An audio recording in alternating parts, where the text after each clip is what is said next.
through Italy, branches of the same tree, dancing leaves floating downstream. This is how creation sings, here to be what we're meant to be. If one can see, we all can see, forming our reality. This is how creation sings. This is how creation sings.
Welcome to Unity Church of the Valley. We are part of Unity Worldwide Ministries, and you may find us locally at 350 North Orchard Avenue, right here in Vacaville, California. Let us begin our services with a prayer from Reverend Sonya Milton. Good morning, I'm Reverend Sonya Milton, and it's a pleasure to be with you here this morning. Let us know together, Mother, Father, God, sweet Spirit, it's been said that where we are right now is where God has placed us on the map. So we are right here, right now, in perfect oneness and unity. All is well. Amen and amen. My name is Phyllis Flemings, and it is a privilege and a pleasure, and I must add honor, to serve as your service assistant today. And we are so grateful to have Reverend Milton as our speaker this morning. We look forward to hearing what she has to say. I would like for you to look at the people near you. And if you are alone, just think about those people that you love. And together, we will say, you are a beautiful child of God, perfect in every way. You are loved unconditionally, just the way you are. Now think about that. If that is good for them, it is also good for us. So let's say this for ourselves. I am a beautiful child of God, perfect in every way. I am loved unconditionally, just the way I am.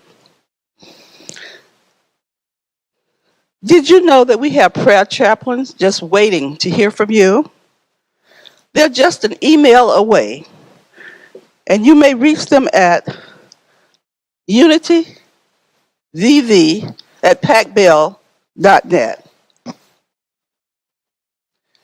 They're ready to pray with you over any challenges that you may have, as well as to celebrate with you with anything that you would like to celebrate. Also, they can just chat, have a lovely chat. So just reach out to them. They'll be glad to hear from you. Today is the first Sunday in September, and this is the day that we celebrate Birthday Sunday. So since we're not together, you won't be able to come up here with me and talk about it, but just think about it at home. We wish you a happy birthday, the month of September, and you can continue to celebrate the entire year. The announcements. please help our beloved church friends. We have people, Gary, Giuliano, and David Lewis, Dina Mitchell and her sons, Sage Trucano, and Vicky Crepes. She is the daughter of Christine Crepes. We are helping them as they recover from the LNU lightning complex fire. So you can also go to unityvacaville.org at packbell.org and click on the blue tile. It will take you to links, GoFundMe pages. So keep them in mind. Other ways that you can donate to the LNU complex fire, you can send a check to the church, and in the memo portion, put down where you would like your money to go. Also, you can come drop it off at the church because Teresa will be here to collect all of the checks on Tuesday from 10 to 4:30 p.m. We are getting ready to start small groups for the reflections, the fall reflections that we have every year. Yes, we are having it and we are excited about it. The name of the book is True Refuge. Finding Peace and Freedom in Your Own Awakening Heart. It's by Tara Broch, PhD. It will begin on Sunday, September 13th for 7 weeks. The study group days and times will be listed on our website today. Email unityvv@packbell.net and let Teresa know which day and time that you would like to attend. This Sunday, September 13th, we will be celebrating Friendship Sunday, and we invite you to bring a friend to this 10 o'clock service on Sunday. You may watch us at a number of places. We really have a lot where you can go to our website at unityvacaville.org, Facebook at Unity Vacaville Facebook, YouTube, Unity of the Valley Spiritual Center, Roku at Unity Valley Roku, or your favorite podcast.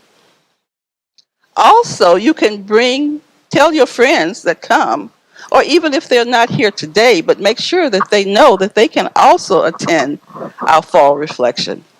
The small groups that we have are exciting. So many people who have attended were really happy that they met people, like-minded thinkers, and they really received a lot from these small groups. So you're welcome and your friends are welcome. Thank you so much for joining us today. We are part of your community and we love and appreciate you. Please support our broadcast. Support our center with your gifts today.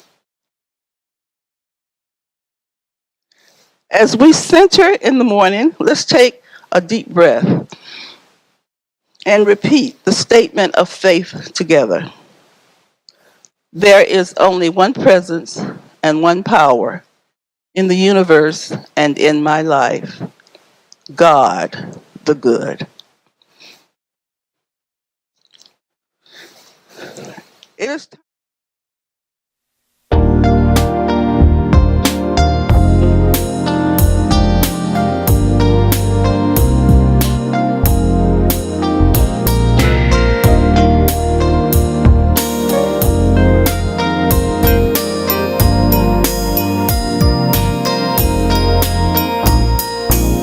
The skies are thundering, the storm is realized.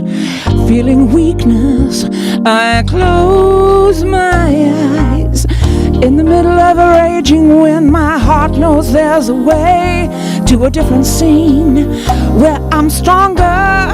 Make me a line of the divine. Open my eyes and roar.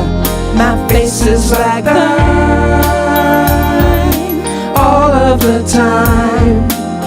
My heart heart is beating in yours. When I'm standing on a mountaintop, fires burning all around, hearts are churning, I look and see around. No longer feel afraid, my strength and courage are needed. My thoughts are higher, raw my desire. Make me alive of the divine. Open my eyes and roar, my face is like thine all of the time. My thoughts are beating in yours. Could it be in the realm of possibilities? I was never meant to be a sheep, not get pushed around this time. Gonna wake up and roar my mind. I'll roar from a place of reverence, powerful and sleek. Gonna make it to the lair this time. Being a lion is blowing my mind. Of the divine. Open my eyes and roar, my face is like iron all of the time. My heart is beating in yours. Make me alive of the divine. Open my eyes and roar, my face is like iron all of the time. My heart is beating in yours. I am alive.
Good morning again. I'm Reverend Sonya Milton, and again, I want to tell you what a pleasure it is to be with you this morning.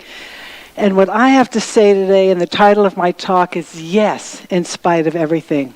So I have a friend in Napa where we live, and she and her husband used to have a dye house where they dyed fabric and supplied it to clothing factories. And one of the factories they used was the Burlington clothing factory. The headquarters are in Greensboro, North Carolina, and they went there on a tour. And they showed her their comfort testing room. It was a glassed room that you could see through. It had uncomfortable furniture. It wasn't air conditioned, and this was North Carolina in the summer where it's hot and humid. And they explained that their comfort testing room was a burned-out job. But they would get college students to do this particular job because they could study while they were doing it as long as they could stand it. And they would sit in this awful room testing the comfort of the clothing that the factory made because they thought they were made uncomfortable on purpose because comfortable people might not notice a scratchy seam, a loose button, a loose thread. But what they found that if you are uncomfortable to begin with, any discomfort, uncomfortableness is amplified. So this I think this is a great story because it really supports what we're going through right now. A pandemic, recent heat, especially this weekend coming, sheltering in place, fires, smoke, and uncertainty, lots of loss. And uncertainty is affecting everything from the dependability of the post office to whether we're going to be get this invisible virus that we can't even see. So I believe we are currently in a comfort testing experience. And so with that, I've just been thinking about freedom because, I've seen these posts, we want our freedom. We're not going to wear a mask because we want our freedom. And I was reminded of that song that Janis Joplin sings, that song that she sang by Chris Christopherson, me and Bobby McGee, where she would say, freedom's just another word for nothing left to lose.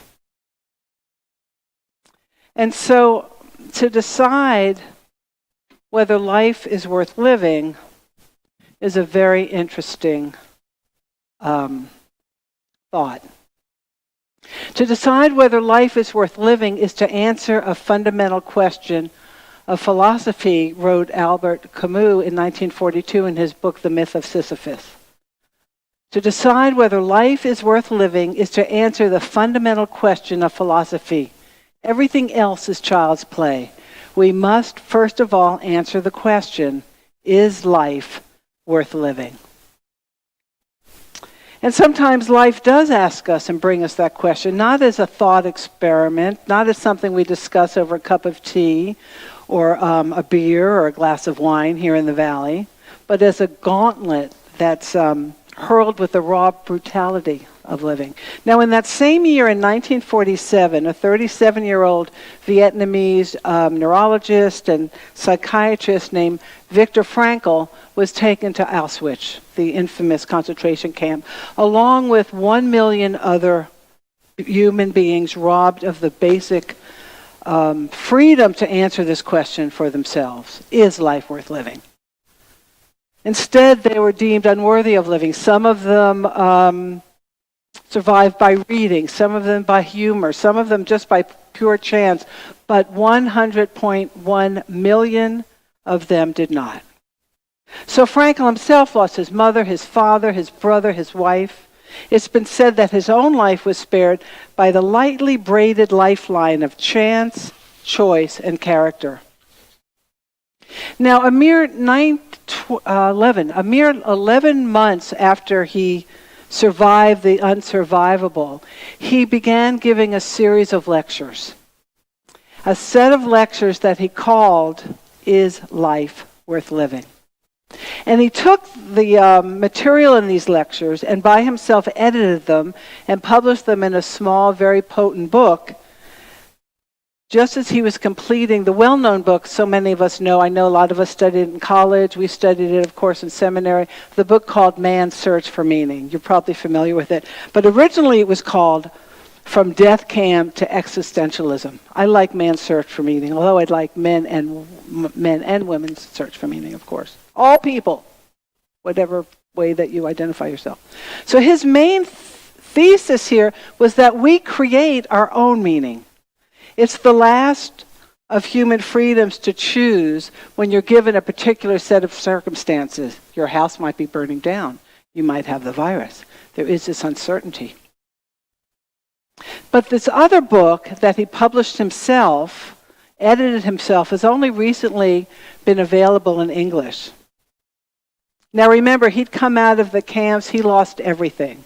He lost his family, he lost his career, he lost his seemingly everything, and found himself really searching for that deepest source of meaning. And the title of this other book, the title of the one that was a compilation of all these lectures, that was called Yes to Life in Spite of Everything, published in 1946. And he begins by considering this question, is life worth living? Today, he wrote, we are aware that inner progress is only actually possible for each individually. We do our own work.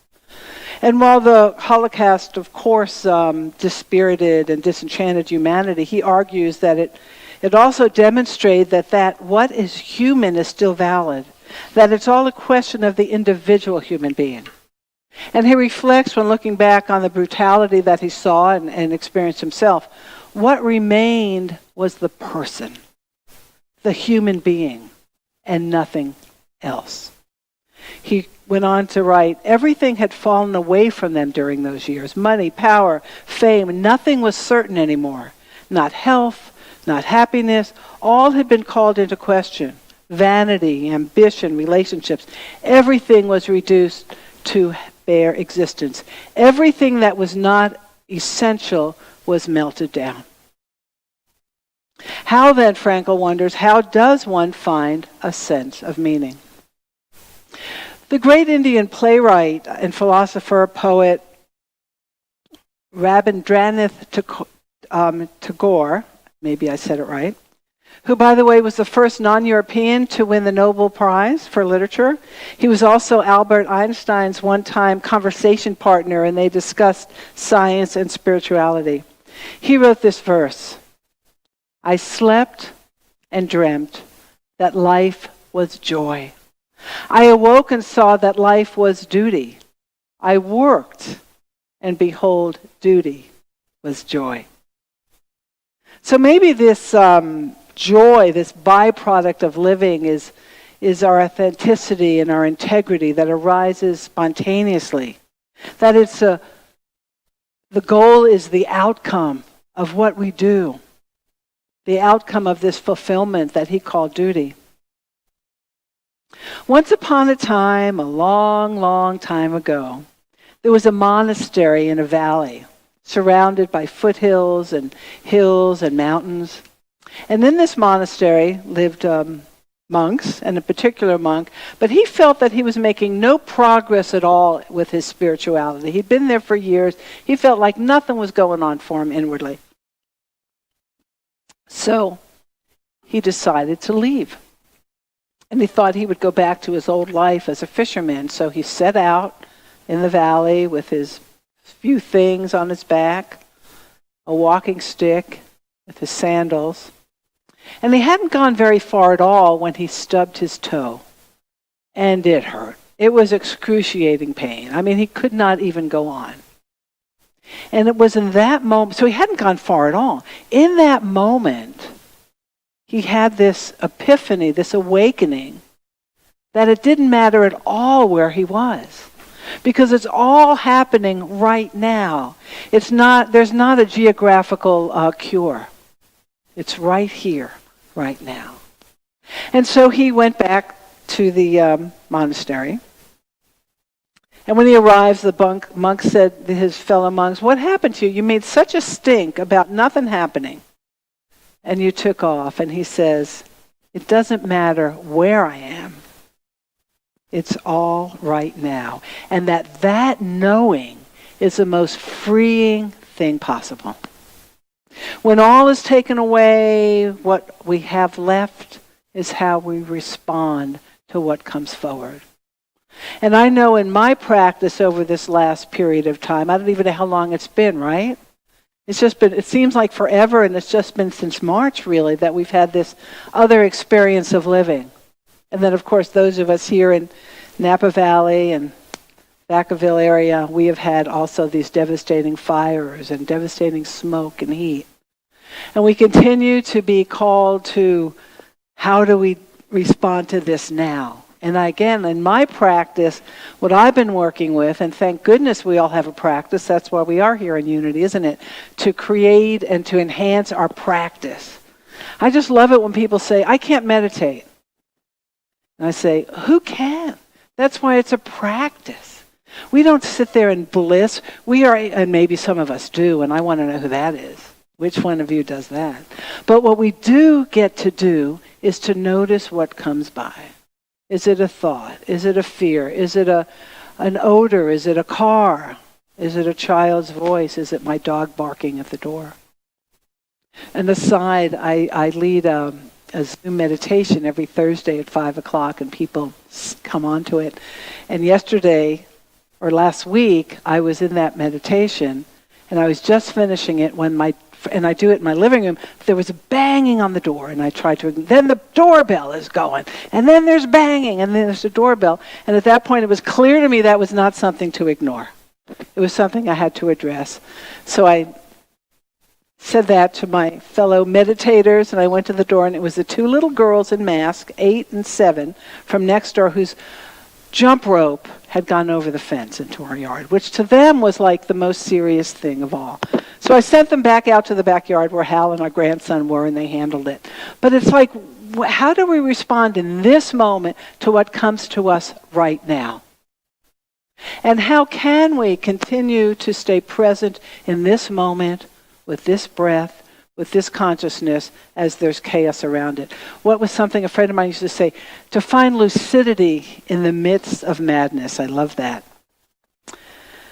So, when all is taken away, all we have left is how to respond. What is the meaning that you make, that I make? Yes to life, in spite of everything. Do you remember this parable? It's one of my favorites, and I've probably shared it with you before. Absolutely one of my favorites. It's from it's from Matthew, and I don't have in front of me where it's from, but it's from the Gospel of Matthew. He did these wonderful parables about the kingdom of heaven. The kingdom of heaven is like a merchant. Now remember, Jesus is trying to, it is said, that he's trying to give us an experience of a consciousness. And that the way he does that is in the language of the time. And I think all the biblical writers that we read are trying to do that. They have an experience of consciousness. How do you talk about that? How do you talk about an inner awakening in a fire? You have a fire that's burning that doesn't go out, as Moses had that experience. Or Elijah on the mountain with God not in the wind and not in the earthquake and not in the whirlwind, but in the still, small voice. So Jesus supposedly said the kingdom of heaven is like a merchant in search of fine pearls. And on finding one pearl of great value, he went and sold all that he had and bought that one pearl.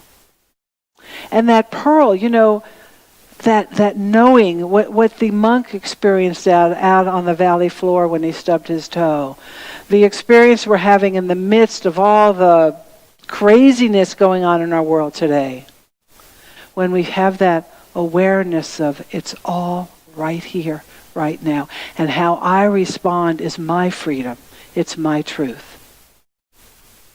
What are we willing to sell? What are we willing to lose? We each have to find our own meaning, and in doing so we retain our body, our mind, our spirit, perhaps to sell, perhaps to lose all that we have. We talk about the essential workers. What's essential to us when everything's taken away? When we had the fires, I think in 2017, we live in Napa Valley in the north part of the city of Napa, and we had lost. We didn't lose anything. Our electricity was off. Our cell phones weren't working. We had no way to really. It was after that we bought the portable generator. This was before that, and we were sort of going. Anyway, a friend came over and said, "Come on, I'm taking you home with me," and so we needed to fill up some things in the car. And what we realized, what was essential to us. We had some cash. I had my new boots. We had our dog, our new dog that we'd had a week, who wasn't even trained. He'd come out of a shelter. He wasn't even, trained to do what he had to do in the appropriate place. My laptop computer and just a few other things, because we realized we had each other, we had our dog, and we got out with both cars. And we soon came back and whatever. But that was so interesting in that moment. What was essential to us? And we realized nothing mattered. Nothing else mattered. And I liked that. I liked that was our response at that time. Frankl tells us that we misunderstand freedom. That we love the liberty part, but we forget the responsibility part. He wanted San Francisco to build a statue of responsibility to mirror the Statue of Liberty in New York. That was a very strong thing for him. So, How are we making meaning out of this time? There's never been anything like this in our lifetimes. This time of pandemic, of social and political upheaval, of uncertainty, of living in our own version of a comfort testing room, right? That the heart of life is this quest for meaning and for taking responsibility for who I am. So I have some questions for us to ponder. What do you know in your heart of hearts, about your own life being worth living?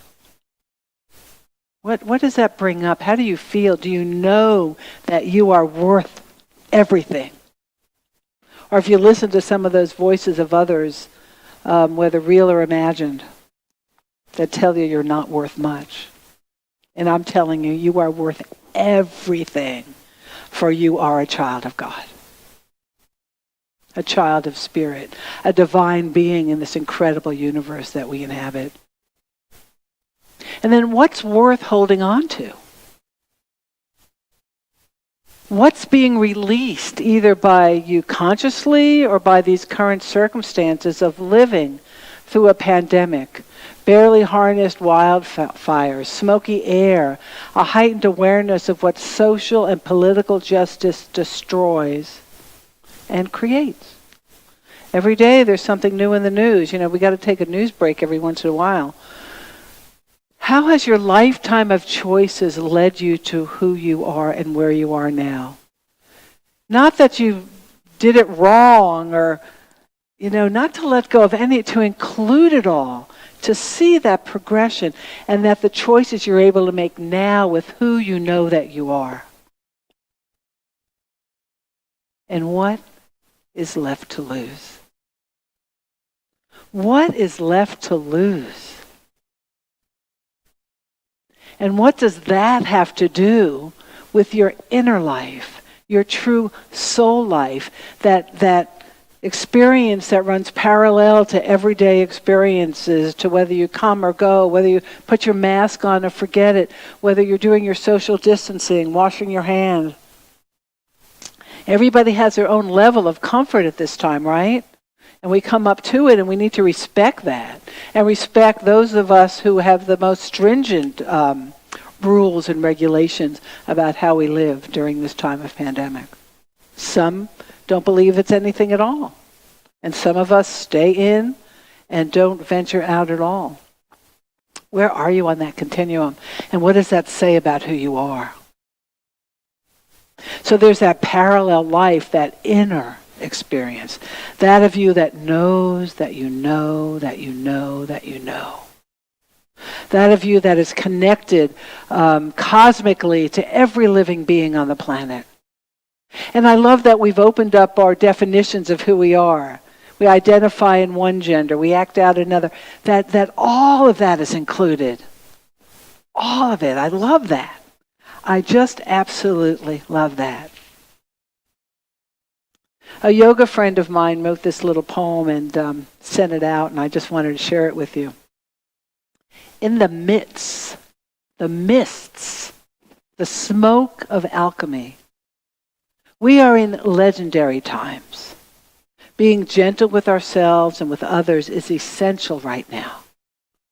These aren't the times to righteously hold on to our positions.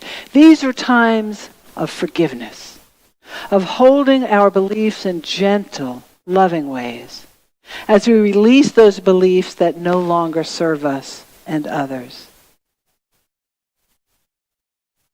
Yes to life, in spite of everything, for there's nothing left to lose. Shalom, namaste, many blessings. Thank you. As we enter this time of meditation, I invite you to become still. I invite you to take your favorite meditation posture and let the music of Narayan and Janet enter your heart. Fill your heart as we now center within.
And so now is the time for us to be still, to relax in body, mind, wherever you are, to just let go and let the seat or the couch or the bed or wherever you are, let that support you completely as you let go and become still.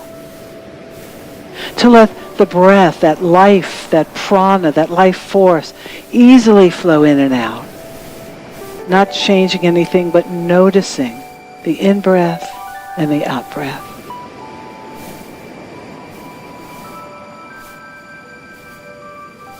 And so together we know that there's a cosmic intelligence that surrounds us and connects us and knows us and accepts us. Some of us call that God, and some of us call it Spirit, and some of us call it Allah, and some of it call it, as my mother did.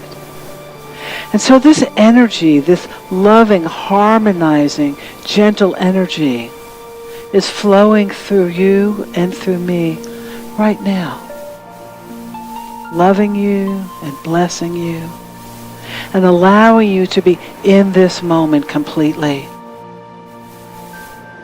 For when else in your day are you able to devote yourself completely to your own inner life, your own inner being, your own awareness of the oneness and the divinity that you possess?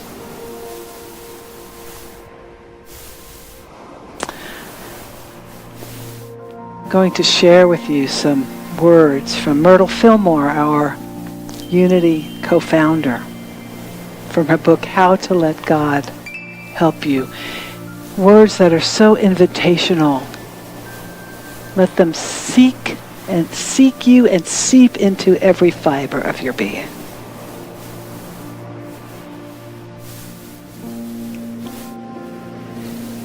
And this is from her letters. She says, I just want to come in and have a visit with you. Let me forget all that has pressed itself in upon us to make us sometimes feel that God, the good, is not all in all. Here, in the silence, we shall know the presence of God and see clearly just how we are to go about living the life that God is giving us, so we may bring forth order, beauty, and freedom that has been planned and that are now awaiting our understanding use. But let us not go too far into the metaphysics. Instead, we are here together just to rest quietly and happily in reality.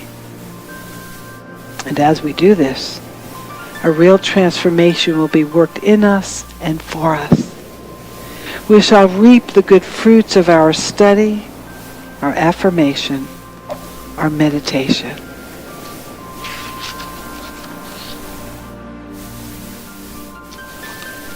And so we let go.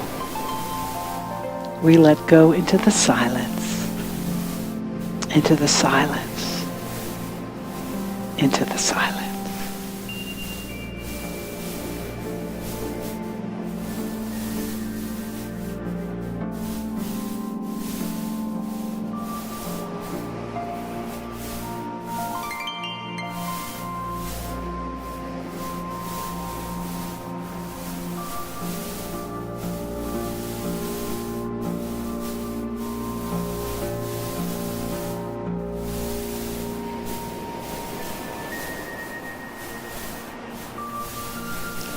And as we slowly and mindfully and compassionately and lovingly allow our attention to return to this time and place, even though we're miles apart geographically, we are one.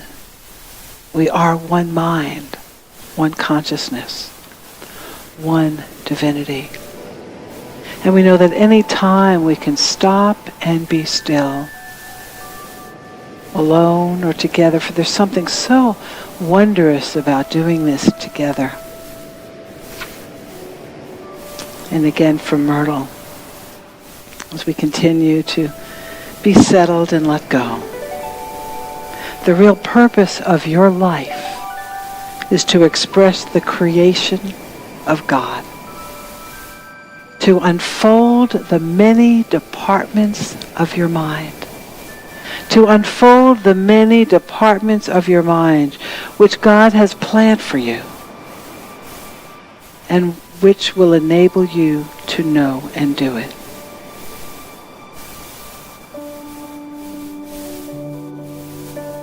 And so we are interested in living. And we are so grateful for Unity Spiritual Center, Unity in the Valley, and for all of us and all of you who contribute of your time and your talent and your treasure. We continue to let go in spirit, in love. Continue to know truly, truly that in God's mind, all is well. And we say amen and amen. It is a time in our service where we stop to give gratitude for our prosperity and our abundance.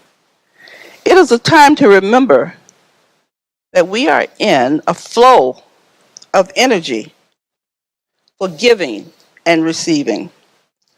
We joyfully give of our tithe to Unity of the Valley Spiritual Center as we state together, God's love through me blesses and multiplies all that I am and have, all that I give and receive. I am grateful.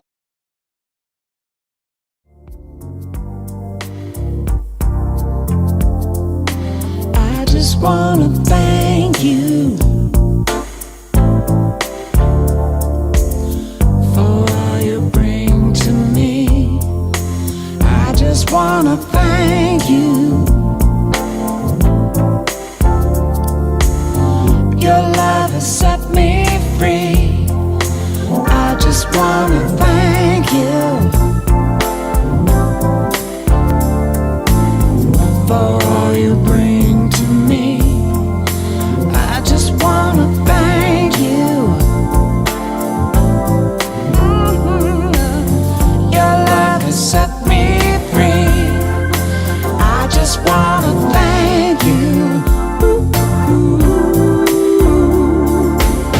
for all you bring to me. I just wanna thank you. Your love has set me free. Please join me in giving thanks for the increase and constant flow of abundant good in our lives. The inexhaustible resource of spirit is equal to every demand. There is no lack in spirit. Our abundance is here and now manifest.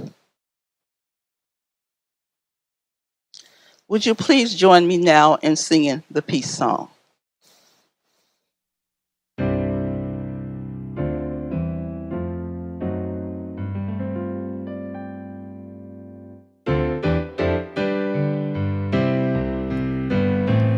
Let there be peace on earth, and let it begin with me. Let there be peace on earth, the peace that was meant to be. With God as creator, family all are we. Now we walk with each other in perfect harmony. Now peace begins with me. Yes, this is the moment now. With every step I take, let this be my joyous vow. To take each moment, live each moment, peace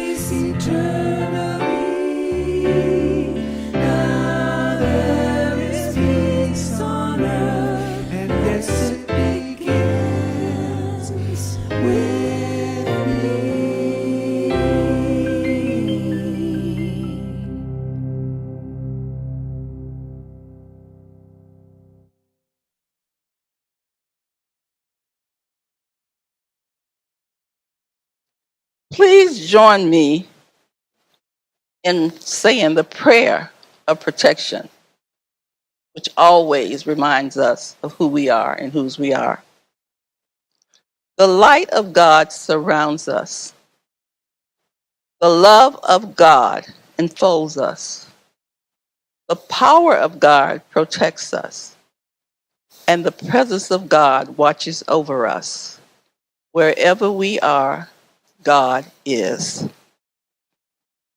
We are one holy family. We celebrate our oneness and honor our diversity. And as you and as I go out into this day and into this week and into the rest of our days, we say, and please say this with me wherever you are, I say yes to life in spite of everything, for there's nothing left to lose. And thank you so much, Reverend Sonya Milton, for the wonderful talk that you shared with us. We so appreciate it that you are here again. Thank you for joining us today, all of you. And until next time, let me begin the waves that we're sharing with our congregation. Thank you. In a happy mood, feeling gratitude. Thank you, thank you. Gratitude is my name. Feeling grateful is my game. Thank you. Thank you. I'm ready. When I lift my head Wave. Hi, everybody. Hello. Hello. I see Unity in the Valley. Through gratitude. Our first attempt at men's Zooming.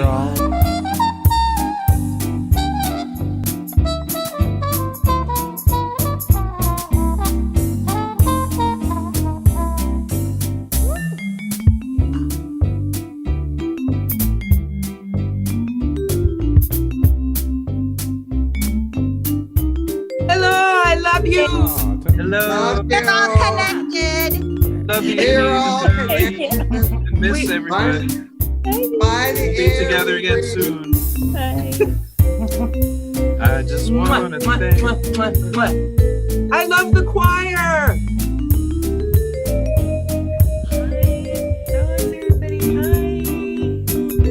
Wave. Like you're waving to the congregation saying, I love you. Yes. Namaste, everybody. And I don't know if we're supposed to have video on this. Gratitude is my name. Feeling grateful is my game. Thank you, thank you.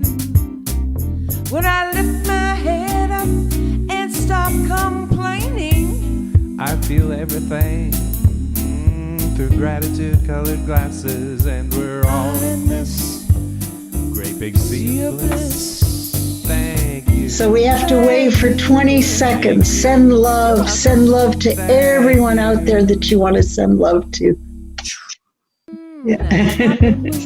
Send kisses. There we go. Okay, keep waving a couple more seconds. There we go. Is my name. Feeling grateful All right. is my game. Thank you all so much. Thank you.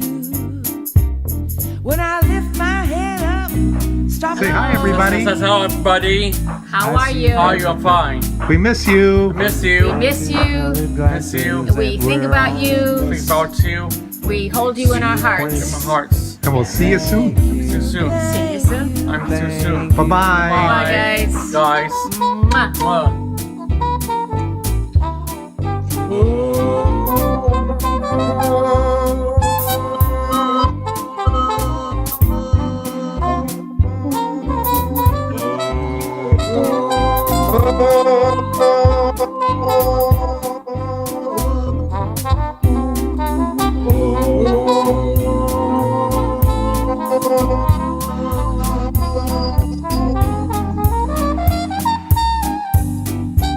Shante, shante, shante. Namaste.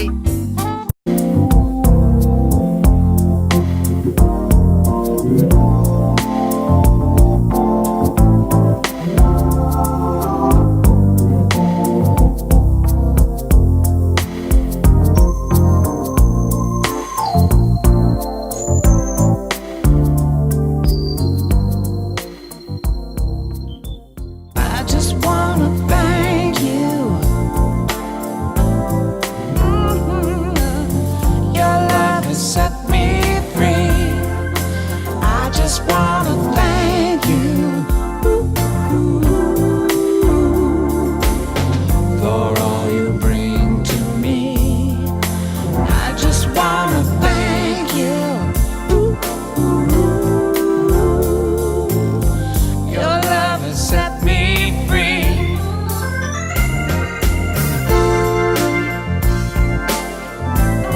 Thank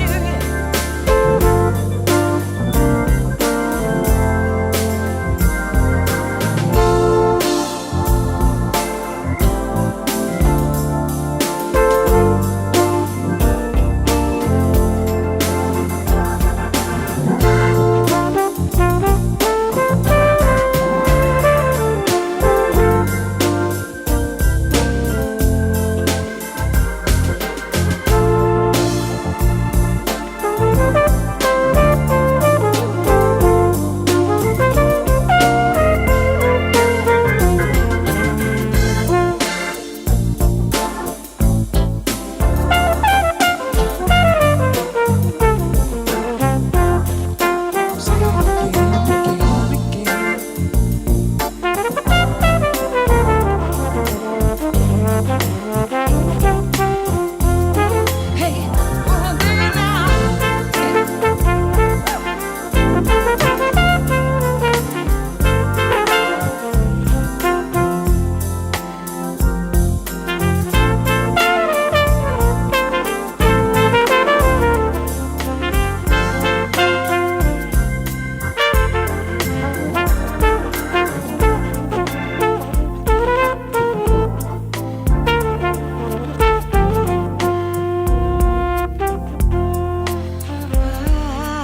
I wanna thank you from the bottom of my heart.